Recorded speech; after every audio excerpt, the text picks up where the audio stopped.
Chers amis de Café Évangile, Jésus se mit à faire des reproches aux villes où avaient eu lieu la plupart de ses miracles parce qu'elles ne s'étaient pas converties. Malheureuse es-tu, Chorazine, malheureuse es-tu, Bethsaïde, car si les miracles qui ont eu lieu chez vous avaient eu lieu à Tyr et à Sidon, ces villes, autrefois, se seraient converties sous le sac et la cendre. Chers amis, les paroles du Seigneur tout au début de son ministère public, quand le Christ a commencé son ministère public après les 30 ans de vie cachée, le baptême et sa préparation 40 jours, 40 nuits dans le désert, immédiatement quand le Seigneur a commencé son ministère public, les premières paroles qu'il nous a dirigées sont celles-ci. Convertissez-vous et croyez en l'évangile. Le royaume des cieux est tout proche. On dirait que c'est ça la feuille de route du Dieu fait homme. Qu'est-ce qu'il est venu faire au milieu de nous? C'est pour apporter la lumière du vrai Dieu, la lumière du Dieu unique, la lumière du salut à tous les cœurs. Et c'est pour cela, les premières paroles de son ministère public sont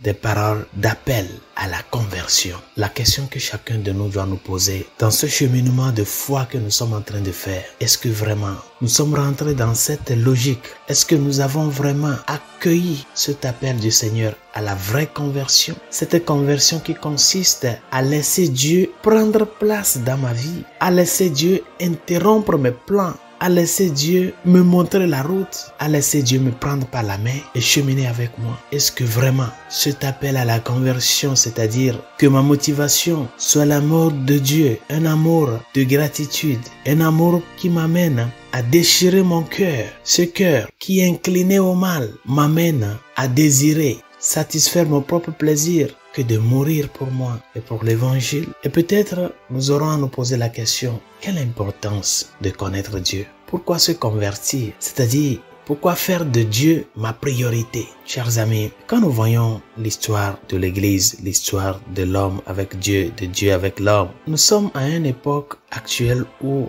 il y a certaines choses qui ne vaut plus la peine de douter de cela, ni de questionner cela. Pourquoi Dieu s'est fait homme? Il s'est fait homme pour nous montrer ce qu'est le plus important d'un homme. Chercher à être en relation avec son Créateur. Tu nous as créés pour toi, Seigneur, et notre cœur est inquiet jusqu'à ce qu'il ne repose pas en toi, nous dit Saint Augustin. Beaucoup sont ces cœurs-là qui sont toujours inquiets parce que l'appel que le Seigneur nous a dirigé pour la conversion, nous sommes encore très loin de cela. C'est pour cela dans l'évangile de ce jour, le Seigneur nous fait montrer qu'il a un cœur, qu'il sent. C'est un Dieu qui compatit, c'est un Dieu qui est entré dans notre histoire, qui a fait de cette histoire-là son histoire. C'est un Dieu qui est tout puissant et le pouvant tout a pris sur lui, nous relever de là où nous sommes tombés. Oui. Chers amis, n'oubliez pas, Dieu sent. C'est un Dieu aussi qui a des sentiments. Il a un cœur parce que Dieu s'est fait homme. Il n'est pas une pierre qui ne sent rien, ni un arbre qui ne sent rien. Il a aussi un cœur qui sent